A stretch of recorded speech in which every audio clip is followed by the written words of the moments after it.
It's wild how a fighter can have discipline and work ethic to compete in mixed martial arts, but can go the opposite way and do something awful. Thankfully, some have not been able to escape the arms of the law. Today's video, we will look at the 10 wildest arrests of UFC fighters. 10. Tony Ferguson. Tony Ferguson faced arrest on suspicion of driving under the influence in 2023 after his truck collided with other vehicles and overturned in Hollywood, California. Police reports, as cited by the Los Angeles Times, indicate that Ferguson's Chevrolet Silverado pickup truck flipped onto its side following a collision with at least 2 parked vehicles on Wilcox Avenue. The DUI charge against Ferguson was later dismissed, with Ferguson pleading nolo contendere to a reduced charge of reckless driving on a highway. Under the terms of his plea agreement, Ferguson will be on probation for 1 year. Ferguson once held the interim UFC lightweight championship title and shared the record for the longest win streak in lightweight division history, boasting 12 consecutive wins tied with Khabib Nurmagomedov. 9. Renato Sobral. Renato Sobral bid farewell to the sport in 2013 after a remarkable 16-year career as a fighter. Competing primarily in the light heavyweight division, Sobral gained popularity for his exceptional grappling prowess. Although he made lasting impacts in the MMA world, Sobral's career had its controversies. In 2007, Babalu found himself arrested and charged with trespassing and battery following an altercation with a club bouncer at a Hard Rock hotel in Tampa. Sobral was subsequently released on a $1,000 bond. When this incident occurred, Babalu was set to fight against David Heath at UFC 74. Respect in just a month's time. 8. Jorge Masvidal. Less than a year after retiring, Gamebred, a UFC icon, returns to the octagon to continue his fighting career. He's won 13 fights since joining in 2013. Whenever Masvidal's name is mentioned, his famous rivalry with Colby Covington comes up. In March 2022, a significant dispute erupted between former friends and UFC rivals, Masvidal and Colby Covington. Jorge was accused of assaulting Covington outside a steakhouse in Miami, Florida, reportedly striking him twice in the face. This incident came shortly after a heated exchange of trash talk between them escalated. Covington suffered a broken tooth and claimed to have sustained a brain injury from Jorge's blows.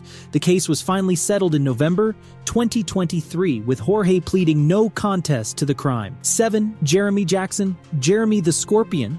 Jackson started his MMA journey in September 2001. One highlight of his career was his trilogy with Nick Diaz.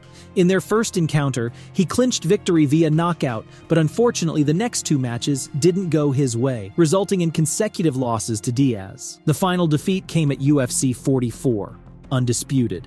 Later, he joined the Ultimate Fighter 4 on Spike TV as a welterweight contender, but was disqualified before even stepping into the ring due to rule violations. In June 2008, Jackson faced severe legal trouble with 7 felony charges, including 2 counts of forcible rape against his ex-girlfriend, alongside an attempted burglary charge. In 2010, he decided to plead guilty to these crimes, despite advice from his legal team, to avoid a lengthy trial process. As a result, he was sentenced to 25 years imprisonment for his actions. 6. Aramis Franco. Franco entered the UFC scene at UFC 42, securing a victory over Richard Crunkleton via unanimous decision.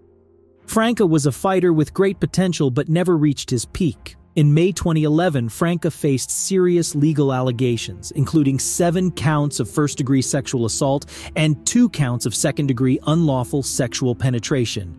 He voluntarily surrendered to authorities after a warrant was issued for his arrest. In June 2013, Franco received a 3.5-year sentence upon being found guilty of sexual assault charges. A year later, in 2014, he was repatriated to Brazil to serve the remaining months of his prison term before regaining freedom. Franco returned to the octagon and confronted Marcio Breno at Extreme Fighter Nordeste on August 28, 2014.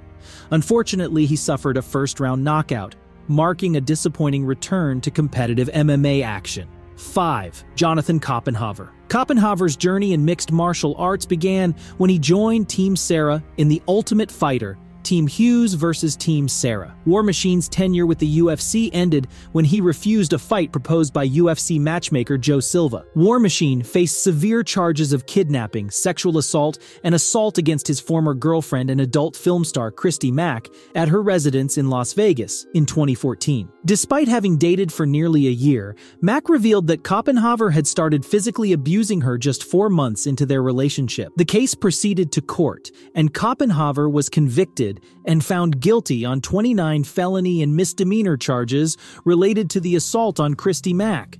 By 2014, he was handed a 36-year prison sentence. 4. Conor McGregor. Conor McGregor is yet to return to the UFC arena, more than 2.5 years after sustaining a leg injury in a fight against Dustin Poirier.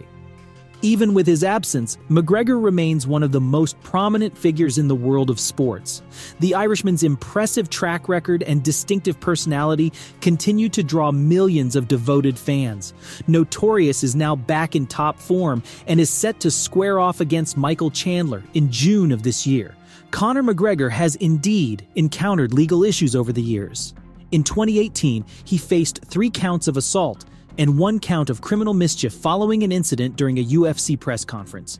McGregor threw 2 guardrails at a bus transporting fellow UFC fighters, causing damage to the vehicle and injuring 2 individuals. In 2019, he was also charged with alleged sexual assault against a woman at a Dublin hotel, stemming from an incident in December 2018. 3. Chael Sonnen. Chael Sonnen earned recognition as a top mixed martial arts fighter for nearly 3 decades, establishing himself as a formidable presence in the sport. Renowned for using words and insults, he solidified his status as one of the most entertaining figures in the UFC.